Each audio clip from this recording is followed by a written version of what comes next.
Nasagip ng mga bumbero ang lalaking 7 oras na trap sa elevator habang nasusunog ang bahagi ng isang gusali sa Pasig. Ang mainit na balita hatid ni Bam Alegre.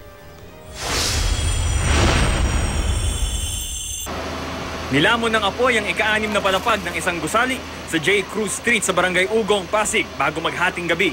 Warehouse ito ng isang garments factory, kaya ayon sa mga bumbero, maraming flammable material sa loob ng gusali. Umabot ang sunog sa ika-5 alarma. Inabot na ng umaga ang pag-apula sa apoy at sa ngayon, ang misyon ng mga bumbero, mailigtas ang taong na-trap sa elevator.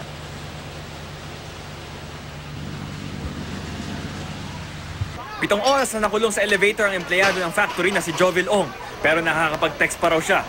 Hindi siya iniwan ng mga bumbero at laging binubugahan ng tubig ang palibot ng elevator para hindi siya abuti ng apoy. Matapos ng ilang oras, nailigtas siya. Una nagagdang kami, kaya lang yung dadaanan namin, pinto, sarado. Maraming salamat doon sa mga tumulong, sa mga nag-rescue sa akin. Ayun, sabi ko nga, utang ko sa inyo yung buhay ko bukod kay Lord ngayon, sa mga hindi mapapalitan nyo ng kahit anong bagay. Bukod kay Ong, may isa pa siyang kasamahan na nauna nang nailigtas. Sa hanay naman ng mga bumbero, may isang injury na naitala matapos makalanghap ng usok ang isa sa mga pamatay sunog.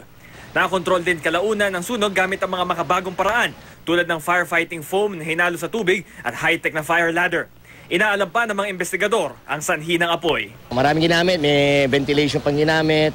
So lahat ng approach, kasi yung priority talaga na pag-usapan is yung buhay. Gusto pa rin na magkakaroon ng mga kagamitan.